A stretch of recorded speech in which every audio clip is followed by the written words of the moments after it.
Why are so many leaders getting feedback wrong? Feedback should fuel growth, but too often it's vague, biased, or personally based, leaving employees second-guessing themselves instead of thriving. In this episode, I'm joined by Dr Victoria Verlezza, Employee Experience Manager and People and Culture Strategist, who's spent over 20 years helping organisations build fairer, more inclusive workplaces. She shares practical strategies for rethinking how we give and receive feedback, supporting neurodivergent employees and creating cultures where people can truly flourish.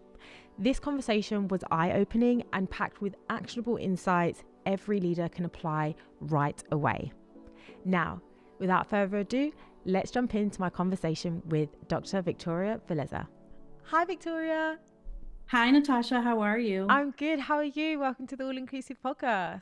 Thank you. Thank you for having me. I'm very excited to chat with you today. Yeah, same. I've been following your LinkedIn presence and your posts for so long now. And I'm so glad that we were able to make this happen and have like a really nice conversation today. Me too. I'm looking forward to it. So let's kick things off. Let's go back a bit. Tell our listeners a little bit more about yourself and kind of the journey that you've been on to get to where you are today. Sure, I would love to, because most folks find it fascinating. So, hello, listeners.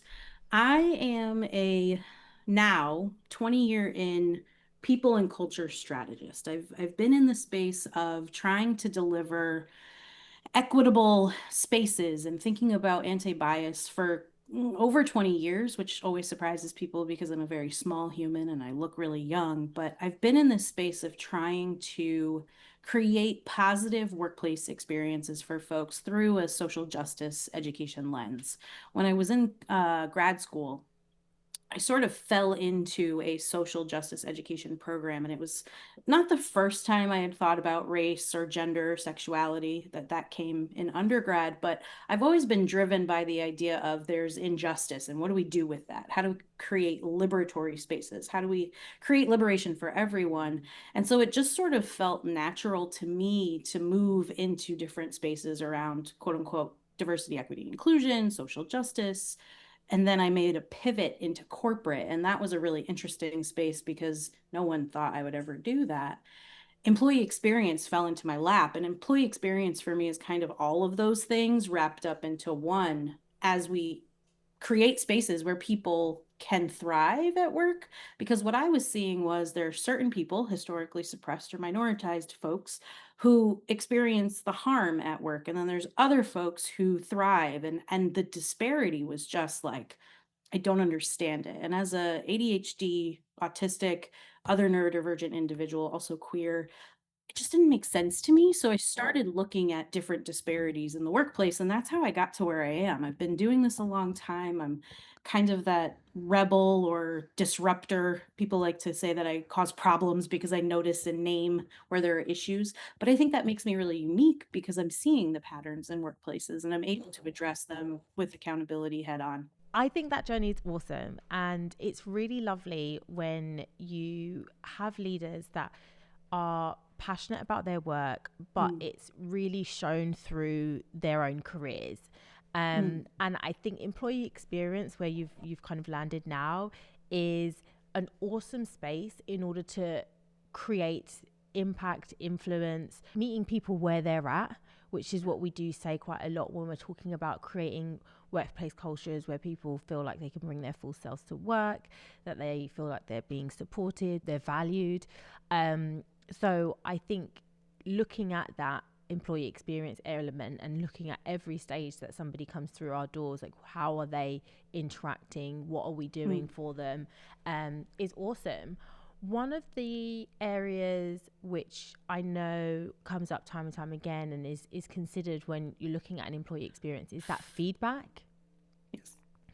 And so I'd love to get some more insights from you around that. So from your experience, what are you seeing when it comes to leaders providing feedback, employees receiving it? Is there more that we should be doing? Yes, period. So one of the things that I'm really passionate about, so I mentioned a minute ago, autistic ADHD. In my own workplace experience, I have gotten negative, like personality-based feedback rather than product or outcome-based. And I've noticed a leaning on a bias rather than looking at the outcome for folks. And I could never really put my finger on it, but what happens is we put people in these leadership positions and we sort of just expect them to be able to give feedback. But if you've never been challenged to give solid, quality, concise, clear, actionable feedback, they're telling you something that maybe you as an individual can't action on. It's something about the tone of your voice or how you show up, or you're intimidating to others, or others are intimidated by you, or whatever it may be. So, what we're doing is we're doing our leaders a disservice by not training, educating, and giving ongoing feedback to them on their feedback. One of the things that I think is really important is that accountability piece. So I really encourage folks to not only give feedback, but then have somebody like an employee experience or whoever, an equity person, audit those feedback forms, what have you, performance reviews, or even performance improvement plans for feedback.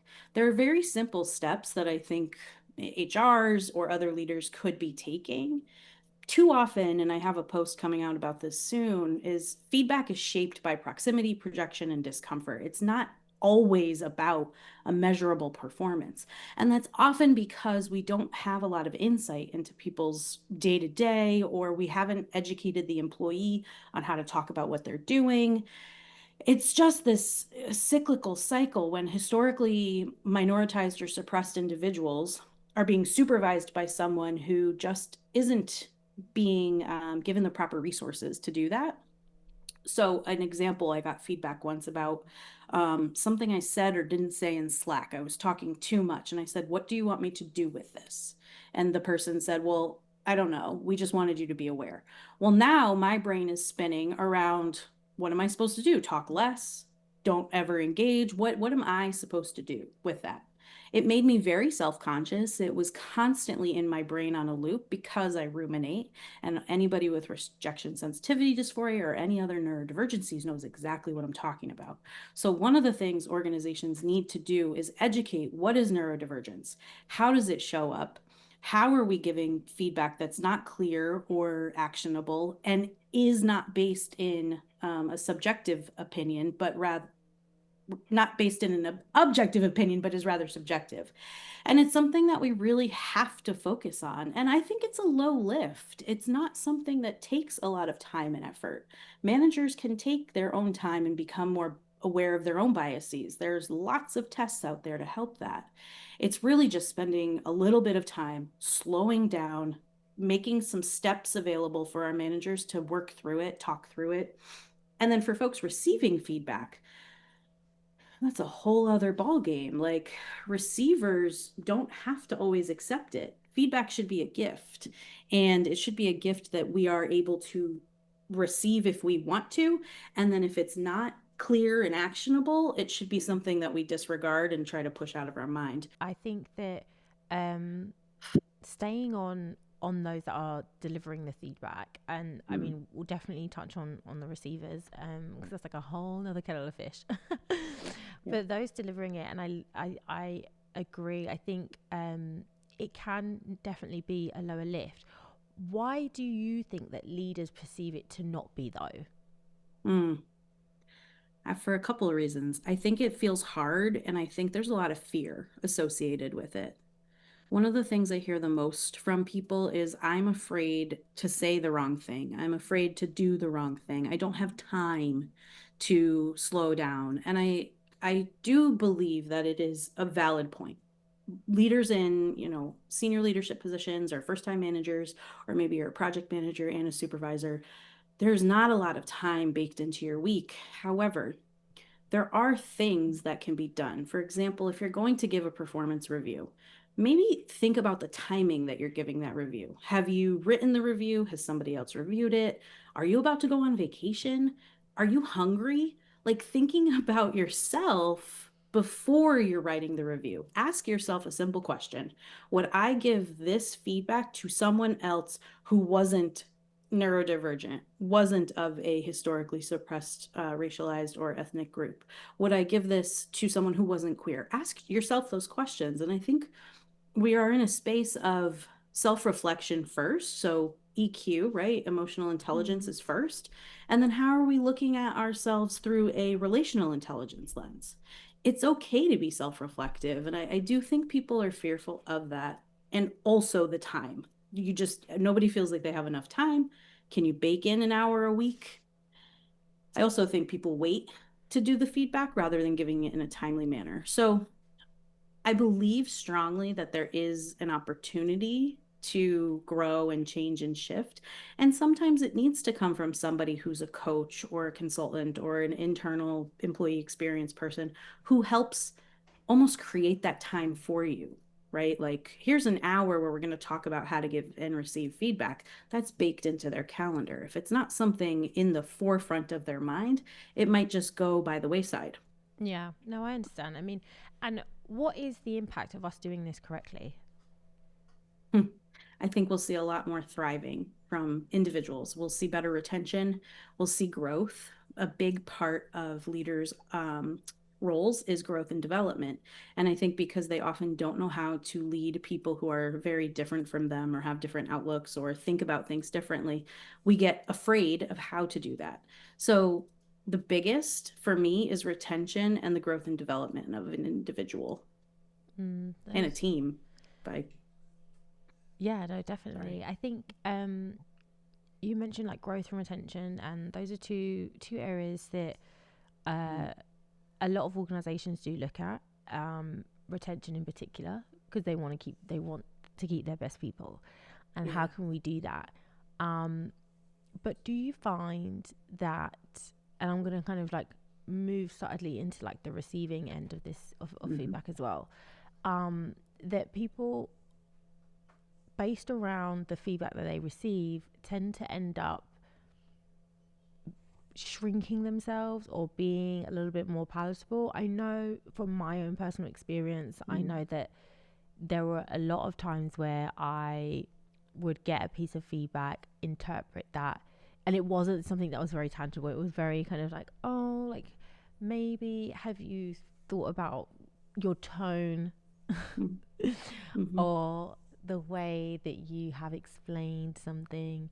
Mm-hmm. So it was quite difficult for me to kind of take that and understand, okay, well, what is the correct tone then? Or what is Mm-hmm. the correct way of doing this without giving that direct, without being provided with those specifics.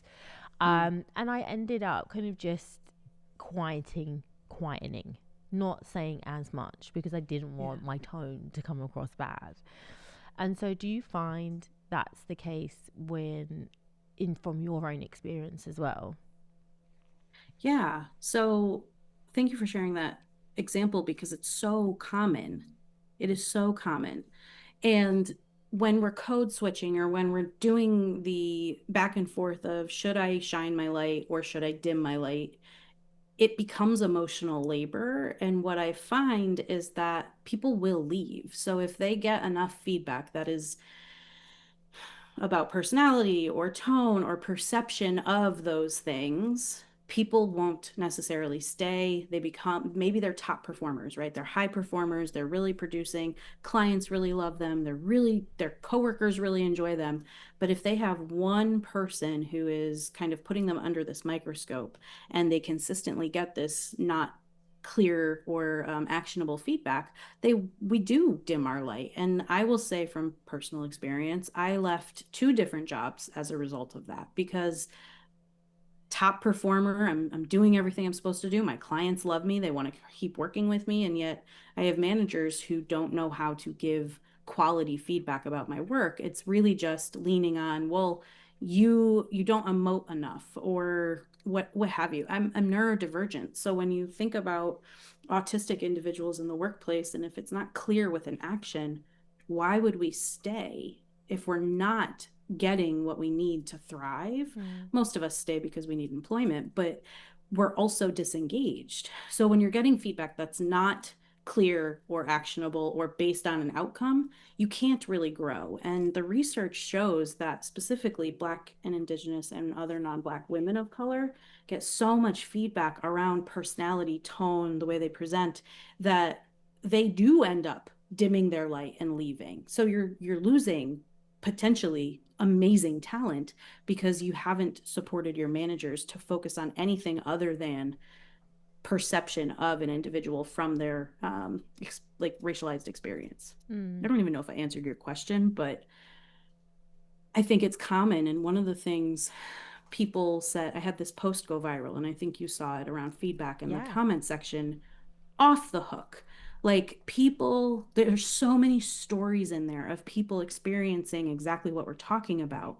One of the pieces that I'm currently looking at is how are minoritized folks, so global majority, neurodivergent, et cetera, women leaders specifically is what I want to hone in on, getting feedback or being put on these performance improvement plans. There's no research on this.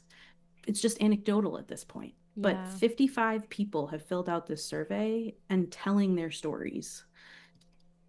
We have to talk about it. It's far too common. It's far too common, and people are dimming their light. And I think suffering in silence and thinking that they're alone when this is a really common experience. Yeah, I think it's awesome, Victoria. And what you're saying just reminded me of a conversation that I recently had with Claire Radford, because she literally did something very similar based around mothers returning back to work.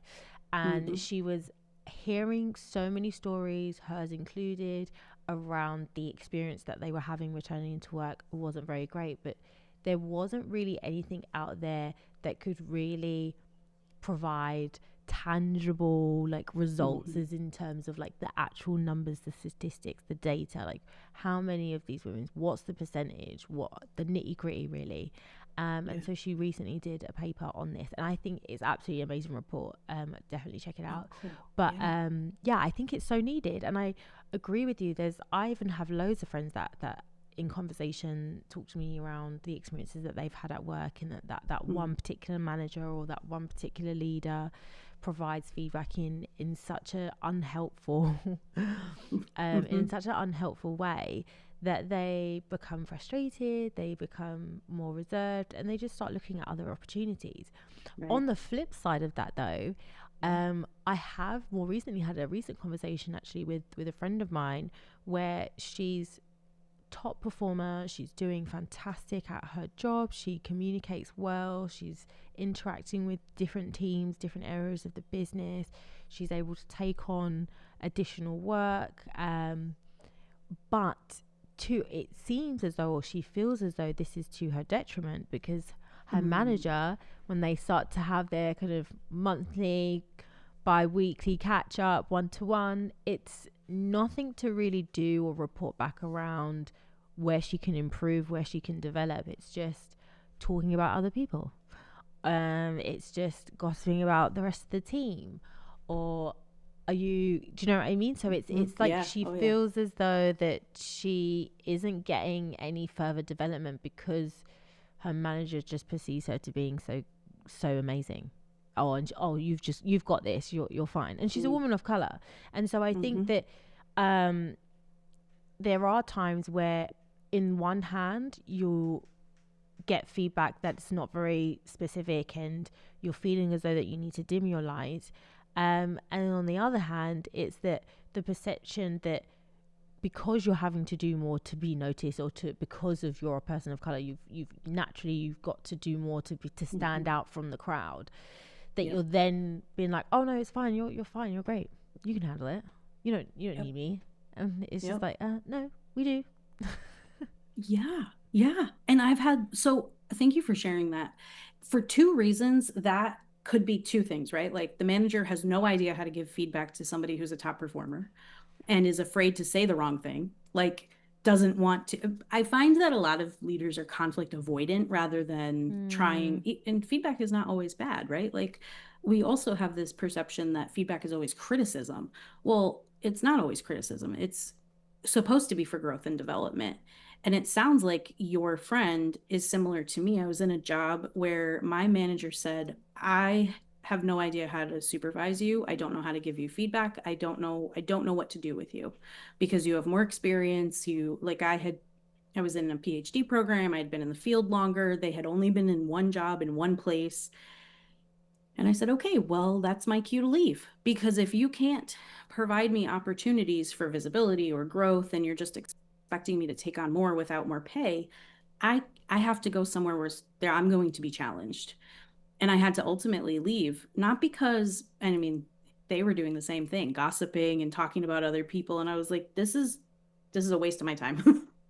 And I don't like my time to be wasted. So it's such a double-edged sword, right? Like, how do we help leaders to give quality feedback?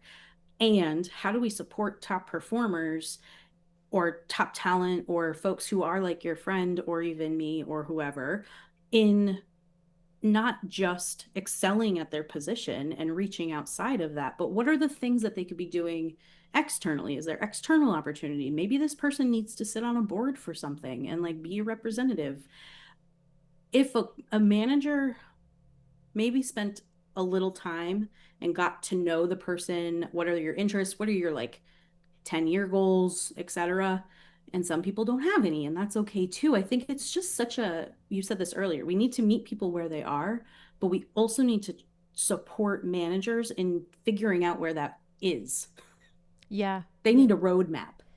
Yeah, definitely, for sure. I think there is uh, many organizations I find the miss out on their managers, those middle managers, those first kind of people leaders, and a lot of the time they're kind of put in these positions because they do the day job so well. Yep. But that's not enough, and that doesn't make a good Yes. manager. I think it is. So I totally understand, and I think feedback is an area where it can so easily be a manager's downfall, and it can very quickly turn the team sour, and the performance of your team can go down quite quickly if you don't get a good handle on it. So I totally hear. So for our listeners out there, for the leaders that are leading and they want to be better at delivering feedback, where should they start? What does it look like in practice? Where do they go? What do they do? So if you are thinking, and well, clearly you're here, right? So you're thinking about this, seek feedback from your team. Be willing to get that feedback. Maybe utilize somebody else in the organization to be the conduit of, and they can theme out the feedback. But ask your team, what am I doing that's working well? Where could I improve? What are things that you're challenged with? I have on my LinkedIn some psychological safety questions for leaders to ask their team. There are questions that we could be asking in different ways to promote. I, as a leader, want to hear from you. Where are my areas of growth or my awareness gaps? And then be open to whatever they say. And I know that that sounds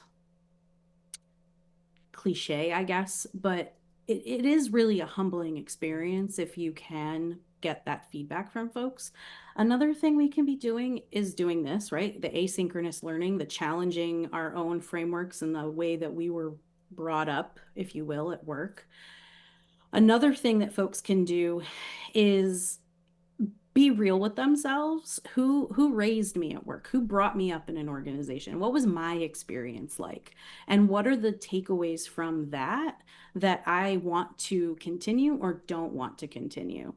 I find when leaders actually look at their own experience, whether it be toxic or really amazing, most often leaders who are scared of certain things had some toxic leadership at some point, or they saw some toxic behavior at some point. So, looking at that, taking that, asking for feedback from your team. What am I doing well? What could I do better to support you? What are the things that you need to feel like you are getting the most out of this position? And not doing it once a year, being consistent, thinking about, are there multiple ways to receive that feedback? And then trying new things. Try doing an icebreaker with the team. Try asking a different question or in a different way. So I hear a lot from leaders, my teams don't want to ask questions. And I say, well, how do you ask what questions? do you have? And they say, oh, I say something like, are there any questions? Simple shift. What questions do you have? Because it might not be about something that you just presented, but there might be questions. And it's just that tiny little shift in how we ask the question of the question. How do you say? Yeah. And it could change everything. Yeah. I also really encourage folks. I have a working with me document. So I ask leaders to fill this out for themselves and have their teams fill it out. And they have a conversation about what is the best way to work with me as a person, me as the leader. This is a team. And it can open up some really interesting conversations around communication, communication styles. How do I like to give and receive feedback? How do I like to give and receive praise? And it's just a conversation starter. And I think if folks are listening, you're already in step one, right? Like you're already challenging your leadership style or trying to grow in your leadership style, and just continue to be open to it and ask yourself the questions. Ask yourself the hard questions. There's a lot of different ways we can examine our own leadership just by saying, would I do this if it were X, Y, and Z? Would I do this? Think about how you're giving and receiving feedback. Listening to Natasha's podcast, like there's a wealth of knowledge here in this space. Like it's just, I think taking that first movement forward is the most important piece. And if you are listening, you've done that. So now what's the next step, right? Continuing that growth and development, finding people like Natasha or myself on LinkedIn, and really just leaning into challenging your own frameworks. Yeah, that's awesome, Victoria. I totally agree. And I think sometimes you just need to take one sort of action, and it's like that domino effect, and then it will all start to fall into place. We talked about kind of that receiving feedback and it not going so well. So what advice would you give to those that are listening that are in that experience right now, and that the feedback that they're getting from a particular individual leader or senior leader or a group of leaders isn't great? What advice would you give them? Be gentle with yourself. It's not just you. There are a lot of people who get this type of feedback, and you're probably second guessing, am I good enough? Am I good enough at my work? Am I where I'm supposed to be? Yes. And recognizing that we might not always be in rooms that value us the way that we want them to, and trying to find value and worth outside of that paycheck is really helpful. And also recognize not every workplace knows how to create space for us. And I'm saying us meaning anyone who diverges from whatever typical group of people were in work. So if you are someone who is getting feedback or receiving multiple things of feedback that are not clear, you can always ask for more guidance. When I've received feedback that was unclear, I would literally say, what do you want me to do with this? And if the answer is, I don't know, I'm just telling you, that is feedback that you can ruminate on, but disregard. That is not feedback that you need to even try to figure how to action on. If someone can't tell you the actionable step or thing to do, that's probably just bias. And then maybe you want to have a heart to heart with yourself about trying to find spaces that will value whatever it is that you're bringing. I do hear people say like, well, I've always received feedback on my tone, etc. I should probably action on it. That's up to you to decide. Again, feedback should be a gift, and you as an individual have the ability to accept it or not. So I think that permission, and also knowing you're not alone. There are a lot of people out there who have dealt with this, including me, including Natasha. Like, you are simply just not alone in what you're experiencing. And I think when we understand that this is more universal than I think we let on, it becomes comforting, but also we need to do something about it. Definitely, 100%.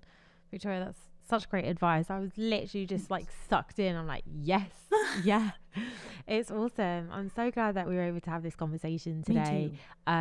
Literally, I feel like the time has already flown by, and I can't believe it. This always happens when you're talking about a subject matter that you're interested in and that you're enjoying the person that you're speaking to, doesn't it? Always. But yeah, I'm so thankful that you're able to join us today and share your insights and your perspective. Before you do leave us, I'd love to get like one parting piece of advice that you'd like to give for our listeners to take away with. If you're a leader or an aspiring leader, keep trying, keep challenging, keep introspecting, but also keep learning about how to relate to others in ways that may not be quote unquote obvious, and try to really embody this idea of how do I create psychological safety for my folks, but also acknowledge that accountability needs to be there as well for ourselves and others. And for those who are individual contributors or the receiver of, feedback or learning and development from a supervisor, you're great. And just keep challenging, asking the good questions, asking the hard questions. And if you're receiving feedback or you are in a position where you're not feeling like you're valued, you are valued, and your worth goes beyond the walls of work, right? Like you are worth more than sometimes just that paycheck, right? And really invest in yourself. If you are either group, coaching is really helpful. Finding a coach that can really support you in your leadership journey and or your journey in corporate. If you're a neurodivergent person, it's really helpful to have a quote unquote, I call them a translator, a person who can help you navigate neurotypical norms or unwritten rules. All of these things can really be supportive in a corporate environment and in your growth in that field or industry Yeah, no, space.